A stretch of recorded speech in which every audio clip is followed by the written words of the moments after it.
नमस्कार. मी आता आलेलो आहे इथं. मला अशी माहिती मिळते की पुढे कुणालाच जाऊन दिलं जात नाहीये. तिथं जाणारा जो रस्ता आहे ते इथल्या संतापलेल्या लोकांनी अडवलेला आहे आणि पोलीस असेल किंवा कोणती यंत्रणा असेल त्यांना तिथं जाऊन दिलं जात नाहीये. तिथं कोणी समजा व्हिडिओ शूटिंग करायचा प्रयत्न केला तरी ते हे जमाव रोखत आहे. पत्रकारांवर देखील हे लोक चिडत आहेत. तुम्ही पाहू शकता का मोठ्या प्रमाणावर या ठिकाणी तणावाची स्थिती या पिंपरखेड गावामध्ये झालेली आहे आणि पुढे जाणं धोक्याचं आहे, कारण की चिडलेल्या जमावाच्या संतापाला कुणीही बळी पडू शकतो अशी सिच्युएशन या ठिकाणी आहे. आणि या घटनेला कारण म्हणजे याच गावामध्ये जर महिनाभरामध्ये 3 मृत्यू होत असेल आणि शासन काहीच करत नसेल तर ही खूपच धोक्याची बाब आहे.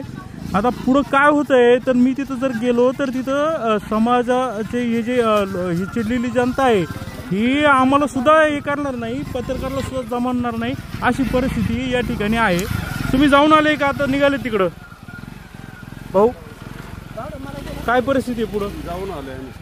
मग काय वन विभागाचे कोणी लोक आहेत का तिथं? कोण पण नाही आले ना. मग आले तर मग जाऊन पण दिलं जाणार नाही त्यांना? पण दिले जाणार नाही. अवघड आहे. आता 15 दिवसामध्ये 2 घटना इथं 3 घटना घडल्यात. करायचं काय लहान मुलांनी? शाळेत कसं जायचं?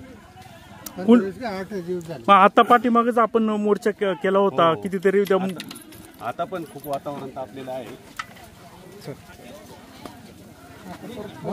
ठीक आहे ना. आता तुमच्या भावना आहे त्या आहेत काय मग तिथं काय अजून शासनाने किती बळी घ्यायचे? बेड भागात आता या 15 दिवसात 3 घटना झाल्यात.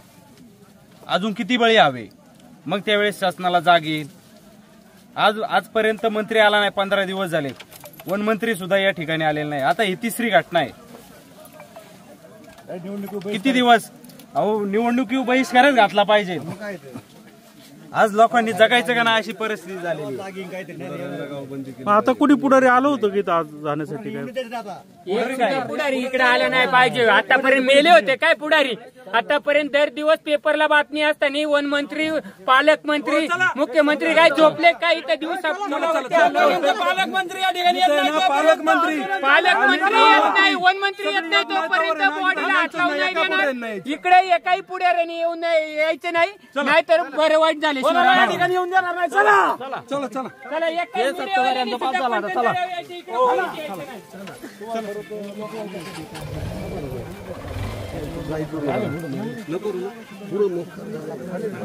आता आता आता निघाले पंचतलेवरती निघालोय. मग रस्ता रोको करणार करण्यासाठी.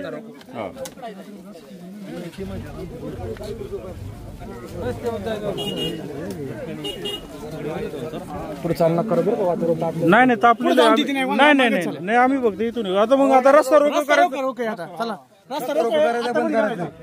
काय तुम्हालाही जाऊन दिलं नाही चिडलेल्या लोकांनी? रस्ता रोको चर्चा झालेली आहे. 10 दिवसापूर्वी जी घटना घडली त्याच्या संदर्भात वनमंत्री, पालकमंत्री, जिल्हाधिकाऱ्यांनी यावं असं ठरलं होतं. ते कुणीही आले नाही. त्यांना निवेदन आम्ही स्वतः जाऊन दिली. त्यामुळं आता रस्ता रोको करायचं ठरलंय. आज जर रात्रीपर्यंत इथं कुणी आलं नाही तर उद्या नॅशनल हायवे बंद करणार आहे. असा निर्णय बंद करणार. आता ते तिकडं पलीकडं जिथं घटना घडली हाच रोड आहे का?